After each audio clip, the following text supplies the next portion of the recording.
nakisampal naman ako. Pangarap ba to? Oh my God! Yes guys! Oh my God! Isang pangarap lang to dati. Yes, isang pangarap lang. Ulit-ulit, besh? Oo nga guys, ngayon at natupad na. Today nga is our day off. Kaya naman, I decided na gumala with my friends or with my colleagues. Relax, lambot no. Ayun nga guys, nag-decide nga kami maggala sa Milan kasi matagal ko na rin talaga pangarap na makapunta ng Milan. And today is a moment na hindi ko papalampasin. Yes guys, sobrang excited ako. Unang-una makakita ng snow on the way kasi sabi nila sa mountain ay napakarami ng snow. Like yes, nakikita nyo ngayon. First time ko lang guys. Alam ko na hindi na excitement para sa iba ang makakita ng snow kasi palagi na silang nakakakita ng snow. Pero ako kasi matagal na ako nag-abroad, 8 years na, and I never get a chance na makapunta sa snow. Kasi madalas na lugar na pinupuntahan namin, wala siyang snow. Nandito ako sa Europe, matagal na mga 4 years na din, pero wala talaga akong snow na nakita. Merong mga snow sa mga karatig bundok, pero yun nga, wala akong pagkakataon kasi sobrang busy din. Tapos minsan nasa bakasyon din kapag winter. Kaya ngayon, hindi ko pinalampas tong moment na to guys. Lahat ng corner na dinaan namin ay talagang binidyuhan ko siya. Ganun ako ka-excited and ganun ako natuwa. Iniisip na nga ng mga katrabaho ko, sobrang grabe naman siya. Lahat na lang binidyuhan. So, pero wala akong pakialam guys kasi wala lang, natuwa lang talaga ako. And meron nga kaming nadaan ng town na maliit lang siyang town tapos napapalibutan siya ng mga bundok. And yung mga bundok na yun talagang punong-puno din ng snow. Sobrang ganda guys. Kung mapapansin nyo yung mga bahay, sobrang cute din. And yeah, nag-stop over nga kami dyan and tiningnan namin yung town kung ano ang pwede namin makita doon. And basta nakaka-overwhelm siyang panoorin. Wala nga lang kaming nakitang cafe kasi plano namin sana magkape. Tapos mag-stop over para, alam mo yun, yung makita ng maayos yung city. Pero problema, wala nga kaming naupuan. Kaya nagdire-diretso na lang din kaming magbiyahe. And yes guys, kung makikita nyo naman, diba, ang ganda. Ang ganda niyang panoorin kasi yung bundok na punong-puno ng yelo. And dito nga kami nag-stop over para naman makatapak at makahawak ko ng snow.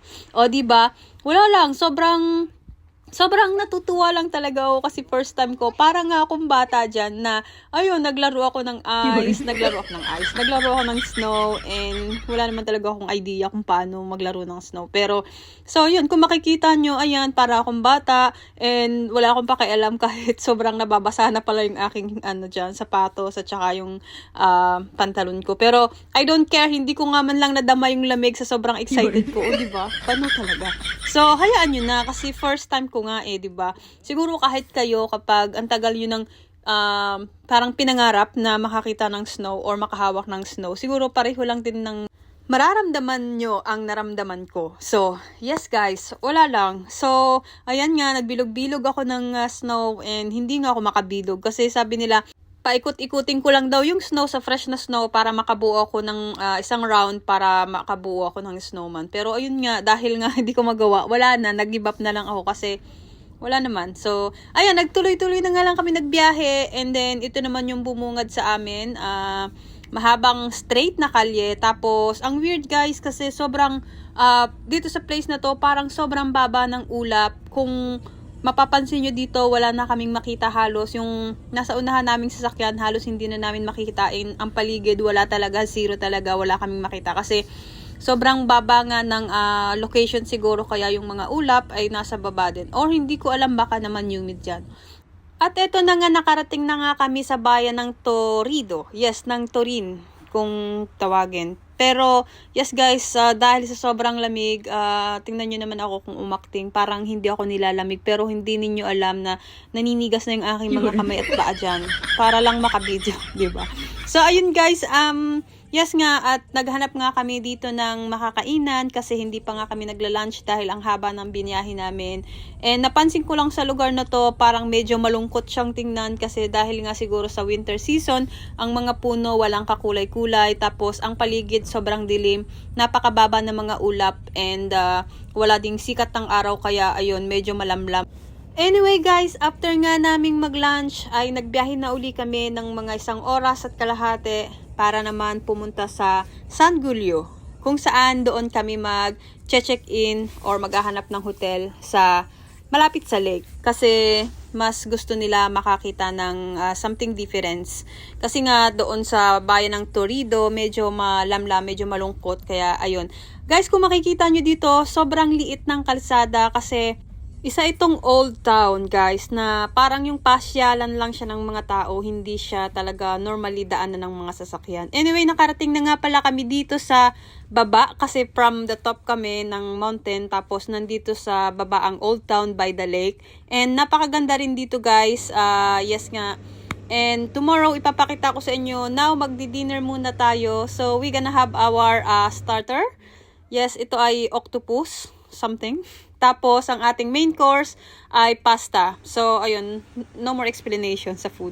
And then, after nga nun, bago tayo matulog, magja-jacuzzi muna tayo, magsha-shower muna tayo, para masarap naman ang ating tulog dahil ang haba nga ng ating ibiniyahe.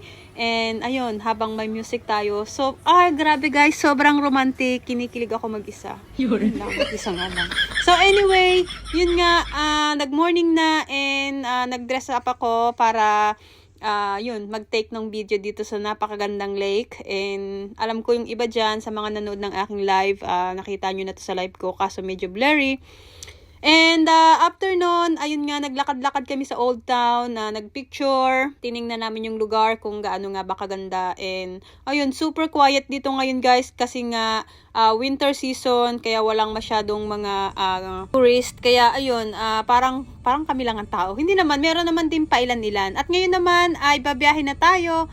Papunta naman tayo sa Milan. Yes guys, medyo ilang kilometro din ang ating babiyahihin. And ayan, sobrang ganda ng tanawin dito guys. Grabe, hindi pa rin ako maka-get over. Pero anyway guys, ang ating next vlog ay ang part 2 nito, ang ating Milan day. And so yeah guys, babiyahe muna kami. And thank you for watching and mag-iingat po kayo palagi.